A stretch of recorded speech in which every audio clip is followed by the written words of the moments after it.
আগের ভিডিওতে কোষ চক্র সম্পর্কে আলোচনা করেছিলাম। আজকে কোষ বিভাজনের সাধারণ ধারণা সম্পর্কে আলোচনা করব। তো প্রথমেই জেনে নিই যে কোষ বিভাজন কী। বোঝাই যাচ্ছে যে একটা কোষ বিভাজিত হয়ে দুই বা ততোধিক যখন কোষ তৈরি করছে তাকেই বলা হচ্ছে কোষ বিভাজন। তাহলে যে কোষটা বিভাজিত হচ্ছে তাকে বলা হচ্ছে জনিত্রী কোষ। ঠিক আছে, এই যে জনিত্রী কোষ, এবং এই কোষটা বিভাজিত হয়ে দুই বা ততোধিক নতুন কোষ তৈরি করছে। তো যে সমস্ত কোষগুলোকে তৈরি করছে, মানে বিভাজনের মাধ্যমে যারা তৈরি হচ্ছে, তাদেরকে বলা হচ্ছে অপত্য কোষ। অর্থাৎ জনিত্রী কোষ বা মাতৃকোষের বিভাজনের মাধ্যমে অপত্য কোষ সৃষ্টি হওয়া, এটাকেই বলা হচ্ছে কোষ বিভাজন। তো আমরা জানি যে আমাদের পৃথিবীতে এককোষী বা বহুকোষী বিভিন্ন রকমের জীব আছে, উদ্ভিদ হোক বা প্রাণী হোক। তাহলে কোথায় কোষ বিভাজন হবে? যে কোনো ধরনের জীবদেহেই কি কোষ বিভাজন দেখা যায়? তো এক কথায় বলতে গেলে যে হ্যাঁ, এককোষী এবং বহুকোষী যে সকল জীব রয়েছে সকলের দেহেই কিন্তু কোষ বিভাজন হচ্ছে। আবার বহুকোষী জীবের মধ্যে দু ধরনের কোষ দেখতে পাওয়া যায়, একটা হচ্ছে দেহকোষ এবং একটা হচ্ছে জনন মাতৃকোষ। জনন মাতৃকোষ বলতে যেখান থেকে জনন কোষ তৈরি হবে। তাহলে বহুকোষী জীব দেহে যে দেহকোষ রয়েছে বা জনন মাতৃকোষ রয়েছে, দু জায়গাতেই কিন্তু বিভাজন হচ্ছে। ঠিক আছে, অর্থাৎ এককোষী হোক বা বহুকোষী জীব হোক, উদ্ভিদ হোক বা প্রাণী হোক, যে কোনো সজীব জীবের দেহেই কিন্তু কোষ বিভাজন হচ্ছে। তো প্রশ্ন হচ্ছে যে এই যে জনিত্রী কোষ, এটা কেন বিভাজিত হয়ে দুটো অপত্য কোষ বা দুয়ের অধিক অপত্য কোষ তৈরি হচ্ছে? ঠিক আছে, হতেই পারত যে কোষটার বিভাজন না হয়ে কোষের আকৃতিটা বৃদ্ধি পেতে শুরু করলো। বিভাজিত হওয়ার দরকার ছিল না। তাহলে কেন বিভাজিত হচ্ছে বা কোষ বিভাজনে কী কী প্রভাবক রয়েছে? তো প্রথমেই যে প্রভাবক রয়েছে সেটা হচ্ছে কি, যে কোষের উপরিতল এবং কোষীয় আয়তনের অনুপাত হ্রাস। ব্যাপারটা কি, ধরো যখন একটা কোষ বৃদ্ধি পাচ্ছে, অর্থাৎ কোষটা যখন পরিণতি লাভ করছে, তখন কি হচ্ছে, তখন কিন্তু কোষের আয়তনটা দ্রুত বৃদ্ধি পাচ্ছে। ঠিক আছে, কোষের আয়তন দ্রুত বৃদ্ধি পাচ্ছে কার তুলনায়? কোষের উপরিতলের যে ক্ষেত্রফল, যাকে আমরা সারফেস এরিয়া বলছি, অর্থাৎ কোষের ভলিউম বা আয়তন সারফেস এরিয়ার থেকে দ্রুত বৃদ্ধি পাচ্ছে। যার ফলে কি হচ্ছে, যার ফলে কোষের মধ্যে কিছু সমস্যা দেখা দিচ্ছে। কি কি সমস্যা? ধরো কোষের প্রয়োজনীয় যে সকল পুষ্টি পদার্থ বা পরিপোষক পদার্থ রয়েছে, সেইগুলো কিন্তু কোষের মধ্যে প্রবেশ করার জন্য বা কোষের মধ্যে যে সমস্ত বিপাকজাত বর্জ্য পদার্থ তৈরি হচ্ছে সেইগুলো নিষ্কাশনের জন্য পর্যাপ্ত পরিমাণে সারফেস এরিয়া কিন্তু পাচ্ছে না। ঠিক আছে, এর ফলে কি হচ্ছে, এর ফলে কিন্তু কোষের বিপাক্রিয়াটা ব্যাহত হচ্ছে। এছাড়াও কোষের উপরিতল এবং কোষীয় আয়তনের অনুপাত হ্রাস পেলে কি হচ্ছে, কোষের মধ্যে যে পদার্থগুলো রয়েছে সেগুলোর কিন্তু সার্কুলেশন বা পরিবহনেও অনেক বেশি সময় লাগছে। তো সামগ্রিকভাবে কি হচ্ছে, সামগ্রিকভাবে কোষের বিপাক্রিয়াটা ব্যাহত হচ্ছে। 2 নম্বর প্রভাবক বলতে পারি কি, নিউক্লিয় সাইটোপ্লাজমীয় অনুপাত। এটা কি, যখন একটা কোষ পরিণতি লাভ করছে বা কোষের আকৃতি যখন বৃদ্ধি পাচ্ছে, তখন কিন্তু সাইটোপ্লাজমের পরিমাণটা বৃদ্ধি পাচ্ছে, নিউক্লিয়াসের পরিমাণ কিন্তু বৃদ্ধি পাচ্ছে না। এবং আমরা সকলেই জানি যে কোষের মধ্যে যে নিউক্লিয়াস রয়েছে, সেই নিউক্লিয়াস কিন্তু কোষের যাবতীয় বিপাক্রিয়া নিয়ন্ত্রণ করে। তো যার ফলে কি হচ্ছে, সাইটোপ্লাজম যখন বৃদ্ধি পাচ্ছে এবং নিউক্লিয়াসের পরিমাণ বাড়ছে না, নিউক্লিয়াসের পক্ষে কিন্তু কোষের বিপাক্রিয়াকে সঠিকভাবে পরিচালনা করা কষ্টসাধ্য হয়ে যাচ্ছে। অর্থাৎ এই নিউক্লিয় সাইটোপ্লাজমীয় অনুপাত হ্রাস পেলেও কিন্তু কোষের বিপাক্রিয়া ব্যাহত হচ্ছে। এবং 3 নম্বর প্রভাবক হচ্ছে কি, ন্যূনতম বৃদ্ধি। ন্যূনতম বৃদ্ধি বলতে কি, যে একটা কোষ যখন নতুন অপত্য কোষ সৃষ্টি হচ্ছে, অপত্য কোষটা কিন্তু সৃষ্টি হওয়ার সঙ্গে সঙ্গেই আবার বিভাজিত হচ্ছে না। ওই কোষটা যতক্ষণ না পর্যন্ত একটা ন্যূনতম বৃদ্ধি ঘটছে বা কোষটা যতক্ষণ না পরিণতি লাভ হচ্ছে, ততক্ষণ কিন্তু কোষটা বিভাজিত হচ্ছে না। তাহলে এই তিনটে হচ্ছে যে কোনো কোষ বিভাজিত হওয়ার মূল 3টি প্রভাবক। আমি আরেকবার বলে দিচ্ছি, কোষের উপরিতল এবং কোষীয় আয়তনের অনুপাত হ্রাস পাওয়া, নিউক্লিয় সাইটোপ্লাজমীয় অনুপাত হ্রাস পাওয়া, এবং যতক্ষণ না পর্যন্ত কোষ ন্যূনতম বৃদ্ধি অর্জন করছে। তাহলে এরপর দেখব যে কোষ বিভাজন কী কী প্রকৃতির হয়। মূলত কোষ বিভাজন 3 রকমের হয়। 1 নম্বর হচ্ছে অ্যামাইটোসিস, 2 নম্বর হচ্ছে মাইটোসিস এবং 3 নম্বর হচ্ছে মিওসিস। তাহলে প্রথমে দেখব যে অ্যামাইটোসিস কোষ বিভাজন। এটা এক ধরনের একদম সরল প্রকৃতির বিভাজন, যেটা মূলত নিম্ন শ্রেণীর কিছু জীবদেহে দেখতে পাওয়া যায়। এখানে একটা ছবি আঁকা আছে সহজে বোঝানোর জন্য যে কি হচ্ছে। তো অ্যামাইটোসিস কোষ বিভাজনকে বলা হয় প্রত্যক্ষ বিভাজন বা সরাসরি বিভাজন, কারণ এইখানে কোষের নিউক্লিয়াস বা সাইটোপ্লাজম কিন্তু সরাসরি বিভাজিত হচ্ছে এবং একটা জনিত্রী কোষ থেকে দুটো অপত্য কোষ সৃষ্টি হচ্ছে। এছাড়াও অ্যামাইটোসিসে কী দেখতে পাবো, উন্নত ধরনের যে কোষ বিভাজন রয়েছে যেমন মাইটোসিস বা মিওসিস, এর সঙ্গে অ্যামাইটোসিসের কিছু পার্থক্য আছে। সেই পার্থক্যগুলো কি, যে এই কোষ বিভাজনে কোনো রকম কিন্তু বেমতন্তু গঠিত হয় না, ঠিক আছে, কোনো রকমের বেমতন্তু বা স্পিন্ডেল অ্যাপারেটাস গঠিত হচ্ছে না। এছাড়াও এখানে নিউক্লিওলাস বা নিউক্লিয় পর্দার অবলুপ্তির কোনো ঘটনা ঘটছে না, অর্থাৎ একদম সরাসরি নিউক্লিয়াস এবং সাইটোপ্লাজমের বিভাজন ঘটছে। তাহলে অ্যামাইটোসিস কোষ বিভাজন বলতে আমরা কি বলতে পারি, যেটা এক ধরনের সরল প্রকৃতির কোষ বিভাজন বা যাকে আমরা প্রত্যক্ষ বিভাজনও বলছি।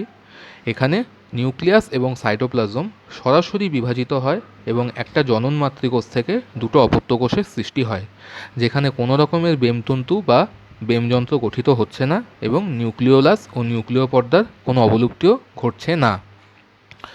কিছু নিম্ন শ্রেণীর জীবদেহে প্রধানত এই ধরনের কোষ বিভাজন দেখা যায়। এখানে আমি কিছু উদাহরণ দিয়েছি, যেমন ইস্ট নামক ছত্রাকে দেখতে পাওয়া যায়, অ্যামিবা নামক প্রোটোজোয়ার মধ্যে আমরা দেখতে পাবো, কারা নামক শৈবালের মধ্যে এই ধরনের কোষ বিভাজন দেখতে পাবো ইত্যাদি। এরপর আসছি মাইটোসিস এবং মিওসিস। এই দুটো কিন্তু অপেক্ষাকৃত উন্নত প্রকৃতির কোষ বিভাজন, অর্থাৎ উন্নত শ্রেণীর জীবদেহে এই দুই রকমের কোষ বিভাজন দেখা যায়। প্রথমে আসি মাইটোসিস সম্পর্কে। মাইটোসিসকে বলা হয় সমবিভাজন, ঠিক আছে। আমার আগের ভিডিওতে আমরা দেখেছি, কোষচক্রের ভিডিওতে, যে ক্যারিওকাইনেসিস এবং সাইটোকাইনেসিস। ক্যারিওকাইনেসিস হচ্ছে নিউক্লিয়াসের বিভাজন এবং সাইটোকাইনেসিস হচ্ছে সাইটোপ্লাজমের বিভাজন। তো মাইটোসিস কোষ বিভাজনে কী হচ্ছে, এই দুটো ধাপ অর্থাৎ ক্যারিওকাইনেসিস এবং সাইটোকাইনেসিস কিন্তু স্পষ্টভাবে বোঝা যাচ্ছে, ঠিক আছে। তো মাইটোসিস কোষ বিভাজনের কিছু বৈশিষ্ট্য আছে, সেগুলো আমি বলি। যে প্রথমেই যেটা বললাম যে সমবিভাজন, কেন একে সমবিভাজন বলা হচ্ছে। তো ধরে নিই এই যে কোষটা, এই কোষটা আমাদের মানবদেহের একটা দেহকোষ। তো আমরা জানি দেহকোষে আমাদের ক্রোমোজোম থাকে 46টা ক্রোমোজোম থাকে এবং এটি হচ্ছে জনিত্রী কোষ, অর্থাৎ যে কোষটা বিভাজিত হবে, এবং এই কোষ থেকে দুটো অপত্য কোষ তৈরি হয়েছে। মাইটোসিস কোষ বিভাজনে কি হবে, এই যে জনিত্রী কোষ এবং এই যে অপত্য কোষ, এদের কিন্তু ক্রোমোজোম সংখ্যা একই থাকবে। অর্থাৎ এই যে দেহকোষে যদি 46টা ক্রোমোজোম থাকে, অপত্য কোষের প্রত্যেকটাতেও 46টা করেই কিন্তু ক্রোমোজোম থাকছে, ঠিক আছে। তো যেহেতু অপত্য কোষগুলোর আকার আকৃতি বা ক্রোমোজোম সংখ্যা জনিত্রী কোষ বা মাতৃকোষের সমান হচ্ছে, তাই একে বলা হচ্ছে সমবিভাজন, ঠিক আছে। অনেক সময় মাইটোসিসকে পরোক্ষ বিভাজনও বলে। কেন? কারণ এখানে ক্যারিওকাইনেসিস এবং সাইটোকাইনেসিস খুব স্পষ্টভাবে বোঝা যায়। প্রথমে নিউক্লিয়াসের বিভাজন হচ্ছে, যেটাকে আমরা ক্যারিওকাইনেসিস বলছে, তারপর কিন্তু সাইটোপ্লাজমের বিভাজন হচ্ছে। এই জন্য মাইটোসিসকে পরোক্ষ বিভাজনও বলা হয়। বেশ, তাহলে মাইটোসিস কোষ বিভাজন কবার হচ্ছে? আমরা দেখতে পাচ্ছি যে মাইটোসিস কোষ বিভাজন কিন্তু একবার হচ্ছে, ঠিক আছে, একবার। অর্থাৎ নিউক্লিয়াসের একবার বিভাজন হচ্ছে, সাইটোপ্লাজমের একবার বিভাজন হচ্ছে, এবং তার ফলে কটা কোষ তৈরি হচ্ছে? অপত্য কোষ, দুটো অপত্য কোষ তৈরি হচ্ছে। এরপর জানবো যে মাইটোসিস কোষ বিভাজন কোথায় দেখা যায়। যে কোন উন্নত শ্রেণীর জীবদেহের দেহকোষে কিন্তু মাইটোসিস কোষ বিভাজন দেখা যায়, সেটা উদ্ভিদ হোক কি প্রাণী হোক।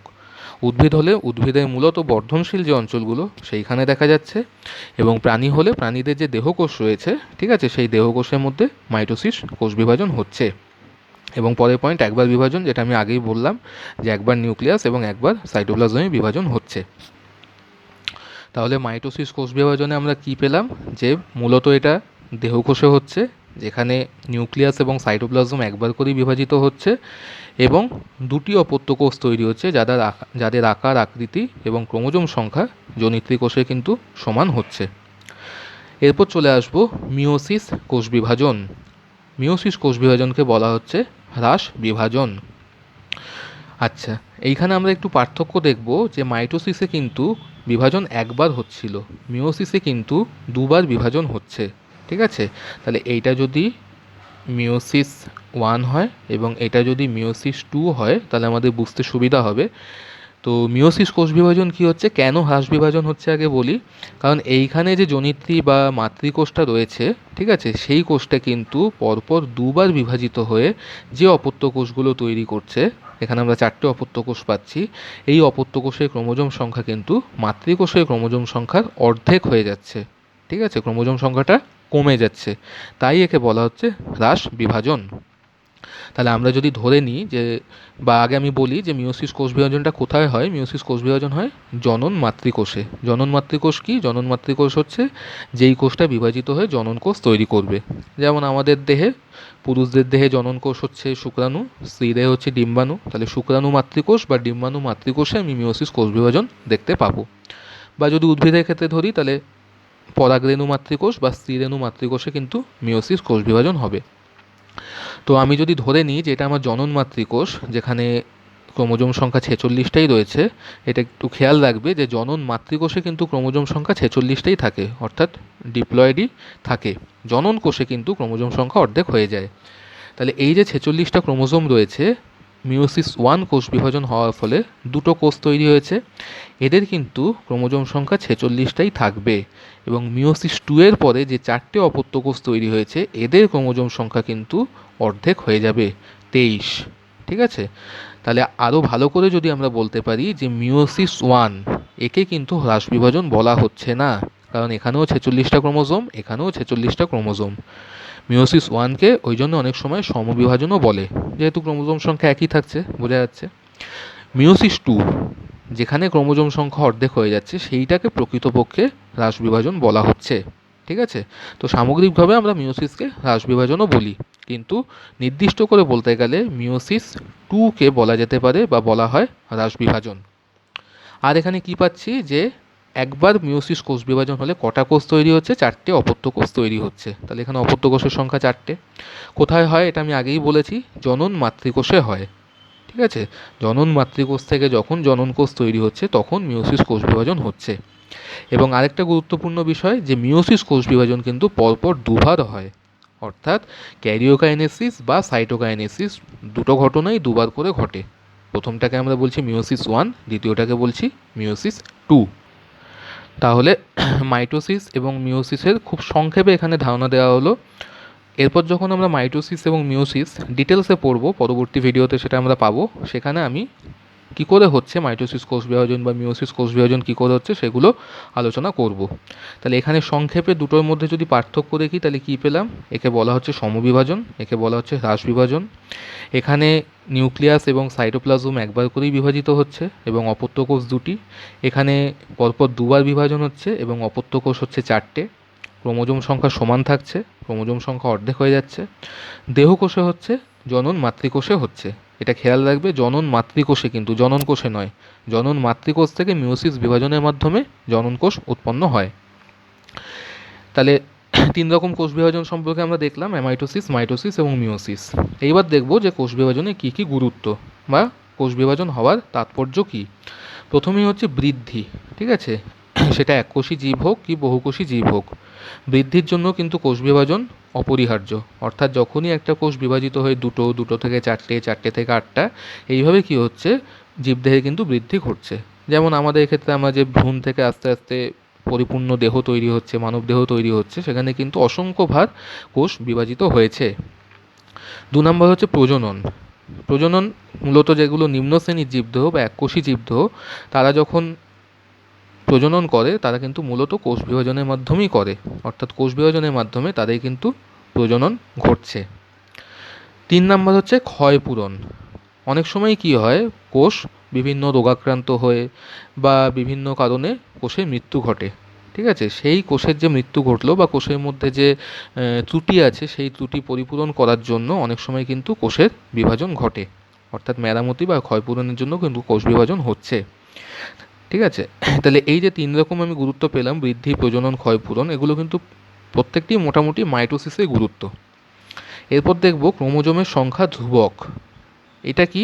এটা হচ্ছে মিওসিস কোষ বিভাজনের অন্যতম একটা গুরুত্ব, ঠিক আছে। আমরা জানি যে শুক্রাণু এবং ডিম্বাণুর মিলনের ফলে নতুন জীবদেহ তৈরি হয়। তাহলে আমাদের দেহকোষে ক্রোমোজোম সংখ্যা কত? 46। তো শুক্রাণুতেও যদি 46টা ক্রোমোজোম থাকতো এবং ডিম্বাণুতেও যদি 46টা ক্রোমোজোম থাকতো এবং এদের মিলনে যদি জাইগোট তৈরি হতো, তাহলে জাইগোটে ক্রোমোজোম সংখ্যা কত হয়ে যেত? 92। তাহলে কি আমাদের ক্রোমোজোম সংখ্যা ধ্রুবক থাকতো, বা আমরা কি একই সেই প্রজাতির মধ্যেই থাকতাম? নিশ্চয়ই থাকতাম না। তাহলে কিভাবে এটা ধ্রুবক থাকছে? মিওসিস কোষ বিভাজনের মাধ্যমে। কারণ আমাদের শুক্রাণুতে ক্রোমোজোম কটা থাকছে? 23টা। ডিম্বাণুতেও ক্রোমোজোম থাকছে 23টা। এর ফলে যখন শুক্রাণু এবং ডিম্বাণুর মিলন ঘটছে তখন জাইগোটে ক্রোমোজোম হয়ে যাচ্ছে 46টা, অর্থাৎ দেহকোষের সমতুল্য, যার ফলে ক্রোমোজোম সংখ্যা ধ্রুবক থাকছে। তার মানে মিওসিস কোষ বিভাজন যদি না হতো তাহলে কিন্তু আমাদের ক্রোমোজোম সংখ্যা এইরকমভাবে বেড়ে যেত, যেটা হচ্ছে না। 2 নম্বর হচ্ছে মিওসিসের গুরুত্ব, প্রকরণ। খুব গুরুত্বপূর্ণ। প্রকরণ কি, এটা পরে আমরা যখন মিওসিস কোষ বিভাজন পড়াবো তখন আবার বলবো। যখন মিওসিস কোষ বিভাজন হয় তখন কি হয়? ক্রোমোজোমের খণ্ডাংশের কিছু আদান প্রদান ঘটে, যাকে আমরা বলছি ক্রসিং ওভার। এবং এই খণ্ডাংশের আদান প্রদান ঘটার ফলে কি হচ্ছে? নতুন বৈশিষ্ট্যের কিছু আবির্ভাব ঘটছে, যা আমাদের মধ্যে বা উন্নত জীবদেহের মধ্যে নতুন বৈশিষ্ট্যের আবির্ভাব বৈশিষ্ট্য আনতে সাহায্য করছে।